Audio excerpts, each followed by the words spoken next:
السلام عليكم اخواتي ومرحبا بكم في قناه عالم الحادقات للطبخ والوصفات. واليوم ان شاء الله غنقدم لكم وصفه قويه لعلاج الكحه والسعال بمواد طبيعيه موجوده في كل بيت. وقبل ما ندوز لا فيديو كنتمنى من الناس الجدد اللي كيزوروا القناه ديالنا لاول مره ما تنساوش تنضموا للقناه باش توصلوا بكل جديد الوصفات. وكذلك كنتمنى ديروا لي لايك الفيديو، تبارطاجيوه مع الاحباب والاصدقاء ديالكم لتعم الفائده، وشكرا لكم. ونبداو على بركه الله في المكونات ديال الوصفه ديالنا. والمكون الاساسي اللي كنحتاجو في هذه الوصفه اللي هو البصل مفيد جدا، عنده فوائد كثيره على الجسم. واليوم ان شاء الله غنحضروا به جوج ديال الوصفات لعلاج السعال او الكحه.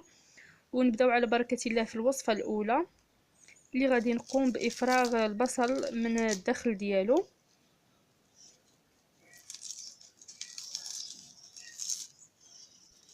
هاد الوصفة مفيدة للكبار وكذلك الصغار، والبصل عنده فوائد كثيرة جدا على الجسم، مفيد للقلب وكذلك مضاد حيوي طبيعي، وكذلك كيقوي جهاز المناعة وكذلك كيقوي العظام، وكذلك مفيد جدا للشعر، كيساعد في انبات الشعر وتقوية الشعر، وكذلك رائع للبشرة، كيزول الكلف وكذلك البقع الداكنة اللي كتكون في البشرة. عنده فوائد كثيرة جدا.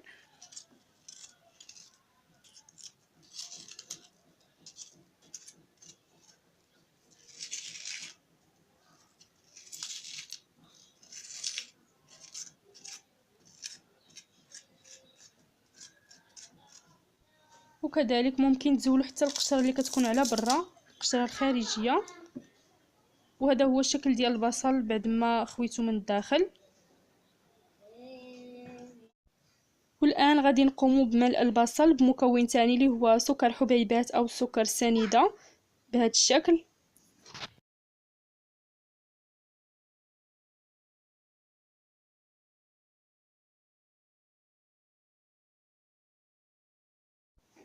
وطريقه صحيحه لاستعمال هذه الوصفه، كتاخذوا هذه البصله اللي ملئناها بالسكر السنيده وكتوضعوا من تحتها كوب وكتغطيوها بالبلاستيك الغذائي وكتخليوها ليله كامله، مثلا تصايبوها بالليل ولا غد ليه كتلقاوها خرجات واحد السيرو في داك الكوب اللي وضعتوها فيه. وداك السيرو كتناولوه 3 ديال المرات في اليوم وقبل الوجبات. وكيف قلت لكم هذه الوصفه كتصلح للكبار وكذلك الصغار.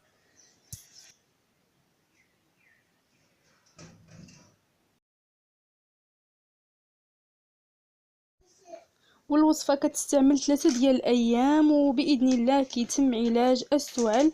وكذلك كتستعمل الاصحاب الربو او الضيقه وكذلك اللي عندهم الم اللوزتين. وان شاء الله كنتمنى تجربوا هذه الوصفه واكيد غتعطيكم نتائج مرضيه. والان غنتقلوا الوصفه الثانيه اللي مختلفه. بسم الله، نبداو على بركة الله في الوصفة الثانية، كذلك تعالج السعال أو نزلات البرد. كذلك كنحتاج فيها البصل. هنا راني قمت بتقطيع البصل. دابا غادي ندوز باش نطحنوه في الخلاط الكهربائي باش نحصلوا على عصير البصل.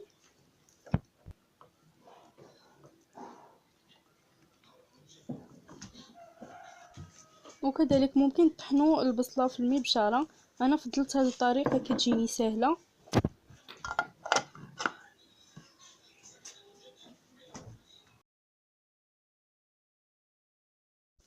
والان بعد ما قمت بطحن البصل غادي نصفيه باش نحصلوا على ماء البصل.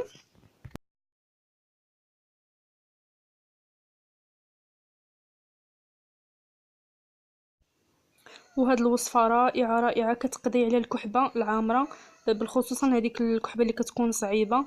وبزاف ديال الناس كياخذوا الادويه من الصيدليات وما كيقضيو ليهم حتى شي حاجه، ولكن جربوا هاد الوصفه هذه دقه بطله كيف كيقولوا، بالخصوصا اللي كتكون عندهم ديك الكحبه الصعيبه اللي كتكون عامره.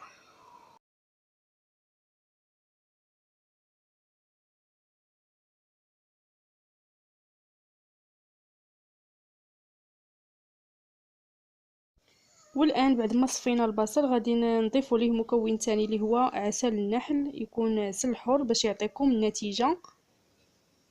غنضيفوا ليه معلقه ثم غادي نحركوا هاد المكونات جيدا حتى كينسجموا لينا.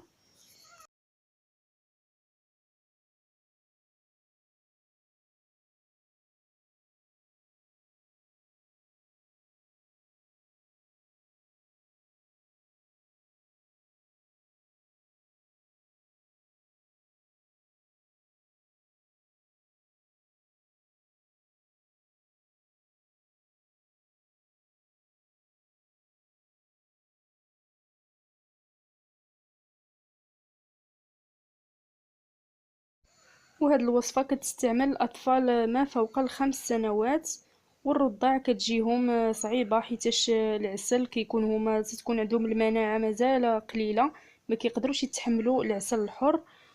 وهاد الوصفة كتستعملوها 3 ديال المرات في اليوم وقبل الوجبات، وكذلك كداوموا عليها 3 ديال الأيام، وبإذن الله كتشافاو من استعال أو نزلة البرد. وأكيد أكيد غتعطيكم نتيجة إلا جربتوها. وما تنساوش تدعيو معايا إلا جربتوا الوصفة، وما تنساوش كذلك تخليو ليا التعاليق ديالكم، وكذلك كنتمنى تشجعوني باللايك للفيديو. وما تنساوش بارطاجيو الفيديو مع الأصدقاء والأحباب ديالكم لتعم الفائدة. وشكرا لكم، وإلى اللقاء إلى فيديو جديد إن شاء الله.